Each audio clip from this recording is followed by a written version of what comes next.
Hey, this is Ben Solomon, and welcome to this episode of the Techno Leadership Show.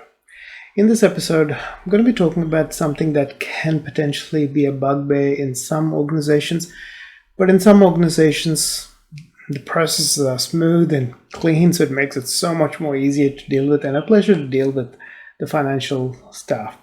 So, in smaller organizations, you might have one person who is in control of the finances, but in larger organizations, you'll have multiple people, some who do accounts receivable, others doing accounts payable, and then probably a CFO or a financial controller who's behind them, who manages the overall strategy from a financial standpoint. And in every business that I've been able to successfully work and achieve positive outcomes, I've had very good relationships with everyone in that chain, because the thing is, everyone plays a certain part in the whole procurement process. So you might have to strategically at a budget level and business level, asset level, have to work with the financial controllers or CFOs to ensure that certain outcomes can be reached, which means having the budget approved for it, or outside of budget allocations and all of those aspects. They can make things happen if you have a good relationship and help them understand the real need and the priority for a particular project or outcome to be pushed forward. And then you have the accounts payable and receivable staff. Depending on the organization, you may not always work with the accounts receivable staff.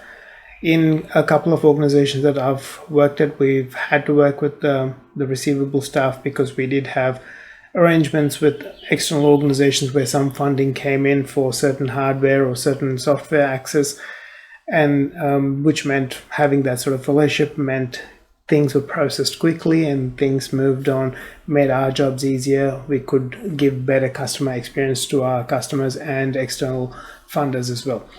And then when it comes to the accounts payable staff, they are very crucial in maintaining your relationship with vendors and suppliers.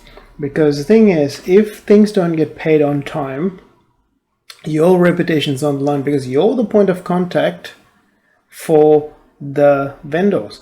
And the thing is, the vendors will not want to do business with you or the business if they don't get paid on time. If they have to keep chasing up, all that sort of thing happens, they're less likely to give you credit to work with. Because of the fantastic relationships I've had with some of the vendors were even, and I don't know if it'll happen in every industry, but I've been in a blessed position where, because we did fairly significant volumes, I had a relationship with a couple of vendors where I could pick up the phone or email and say, hey, can you send me these things? And they have actually sent the items before I even had the opportunity to get the purchase order and everything organized and sent to them. So that was the kind of relationship that was built with vendors. But making sure that I had a similar, very open, transparent relationship with my accounts payable staff meant they paid everything on time or earlier, which then again is a feedback loop where the vendors then go, look, we know no matter what happens, this business is going to pay us, so we can trust and ship things even before the PO purchase order comes in. So that's the kind of thing that's important. But it also means that you can work to a timeline and ensure your projects are done to a timeline as well. So you can sort of plan your project, when you need to procure certain items, and then you can work with your vendors to procure them and know that they'll get shipped because they trust the accounts payable department to pay them on time. So it's a symbiotic relationship. It's something that you've got to build up. It's a very important aspect of the business, and as a manager and as a executive leader, that's very, very important for the functioning of the whole tech department. And in organizations where that sort of thing hasn't been able to happen, processes have broken down. There's been power trips of certain people, wanting to feel like they're powerful and things like that. And if it is, some people trying to hold on to or control every aspect of procurement, then potentially you might have to go up the chain and work with their manager. So, for example, if the accounts payable person is trying to make life difficult by not paying things on time, with needing multiple extra checks and all that sort of thing, it's time to talk to the financial controller, CFO, to figure out, hey, what's the best solution so that this process can be smoothened.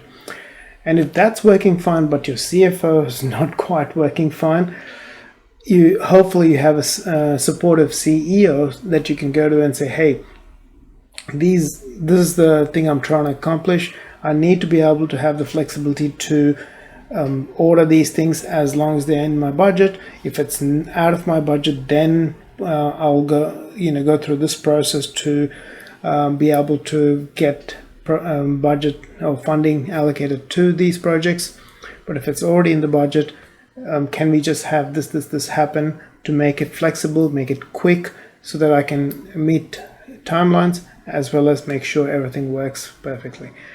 And look, a lot of rational CEOs are more than happy to work with you and the CFO to find that solution where the CFO can do their due diligence and make sure the accounting is done right, while you and your department can get your procurement done flexibly as well. So hopefully that helps you out. It's a very important aspect, having a great relationship with your financial team, and hopefully you can build that sort of relationship with them, not just when you're going for procurement, but have an ongoing friendly relationship with them, and be there to support them and help them when they have issues technologically, and they usually are willing to and happy to reciprocate and support you when you need their support and flexibility as well. So I wish you all the best in your journey as a tech professional, manager, and leader. If you liked this episode, please hit the like button. If you haven't subscribed yet, please do subscribe to the channel so that you're notified of future episodes as they are released. I look forward to talking to you in a future episode. Have a great day.